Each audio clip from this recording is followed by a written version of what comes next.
profesor Rosalío Mendoza. Profesor Rosalío, usted es el que sigue, por favor.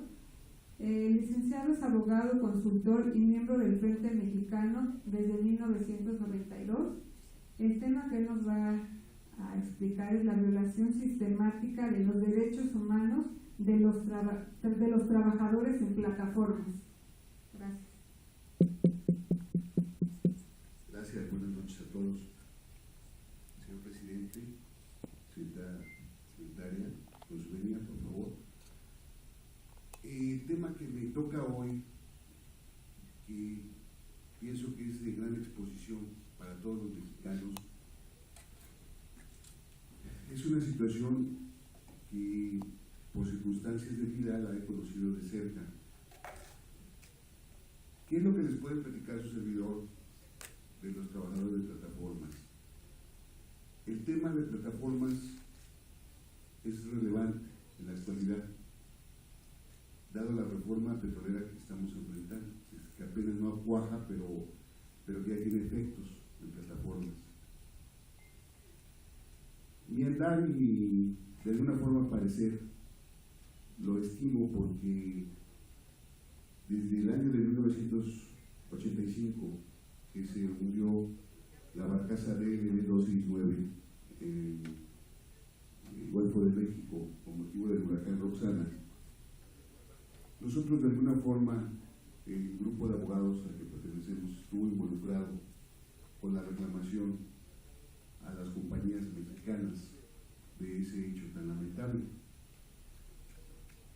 Desafortunadamente, como mexicano, al estar investigando cómo habían sido los hechos, lo que había sucedido, tuvimos conocimiento que en realidad el aparato, la barcaza, no era propiedad de una empresa mexicana, sino que todos los aparatos que trae México son extranjeros y existe la simulación para hacerlos aparecer como propiedad de empresas mexicanas. Eso es un arreglo, una simulación que el mismo funcionario de Pemex tiene con las compañías americanas. Y es muy triste que en aquel entonces nos dijeran a los mexicanos que en realidad Pemex era totalmente controlado por empresas mexicanas, lo cual no es cierto.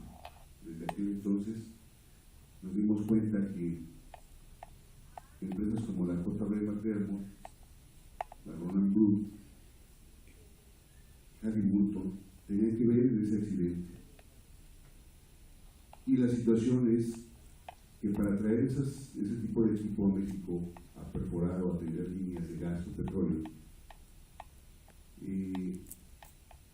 hay un consorcio americano que primero esos aparatos los explota en varios lugares del mundo. En lo particular, esa barcaza de DLB-269 estuvo en Sudáfrica tirando líneas de gas y aceite también, y la traen a México ya casi en su plenitud de agotamiento, a los 27 años. Un aparato de ese tipo, su vida dura cerca de 30 años. Entonces, traen ese aparato de Sudáfrica y lo llevan al puerto Arthur, Texas. Y en Texas los americanos le hacen un checklist.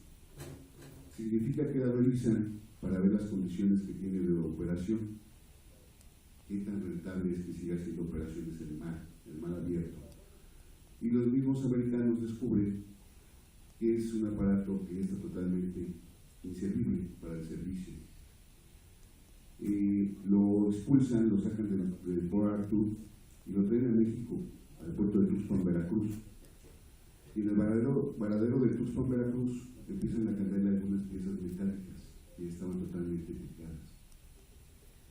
Ahí en el puerto de Tuxpan, Veracruz, de repente le logran sacar un contrato, obviamente con corrupción, porque también Pemex hizo un checklist sobre el aparato, pero qué chistoso que ese checklist era luz verde, o sea que era un aparato que puede ser utilizado para seguir explotando en el Golfo de México. Lo bajan del puerto sin terminar reparaciones y lo sorprende primero el huracán Opal. El huracán Opal lo daña, pero no lo hunde. posterioridad llega el huracán Roxana, que es más fuerte en intensidad, y en operaciones que hacen debidas el capitán que estaba a cargo de la barcaza. Por su inexperiencia, además, porque no era un capitán que pudiera traer ese tipo de embarcaciones, porque el título que él ostentaba no alcanzaba la experiencia necesaria para traer una embarcación de ese arqueo en toneladas. El error es que deja las anclas sueltas, y una de las anclas con una ola perfora el casco, entonces hace agua la barcaza y empieza a hundirse.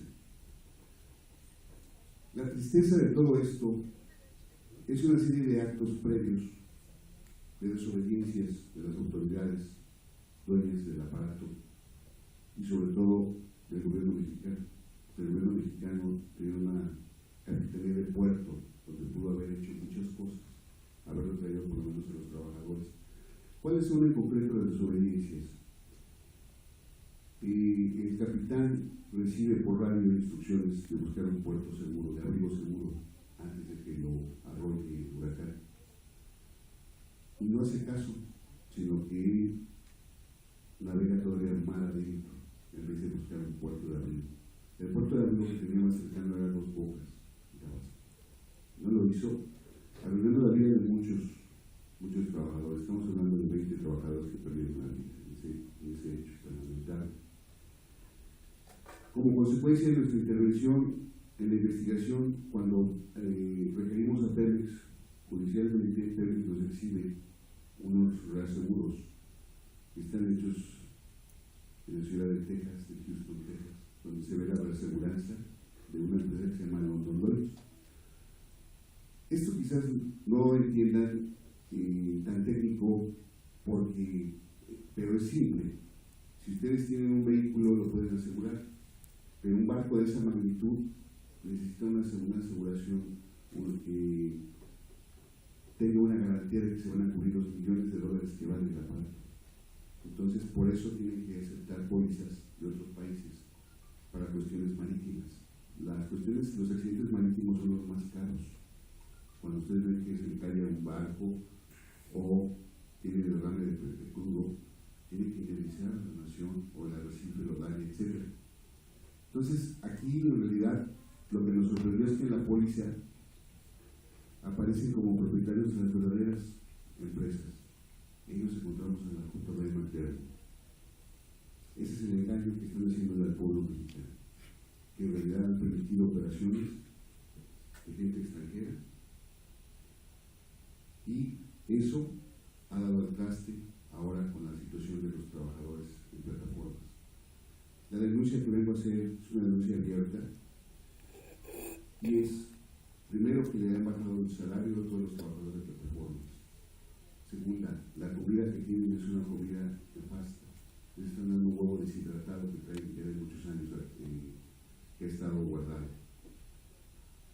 Y sobre todo, que los aparatos que tienen en el mar son aparatos ya muy viejos, son carcachas, y así los tienen arriesgando su vida. Y lo más importante, que el Seguro Social permite que las cuotas obreros, patronales, no estén pagadas al 100%. A un trabajador de ese tipo lo tienen a veces con 50 pesos de salario. Esa es la integración que hacen al Seguro Social. Es un crimen, porque cuando un trabajador pierde la vida en plataformas, su indemnización es muy baja. Hay que seguirse peleando con el Seguro Social. Pero lo peor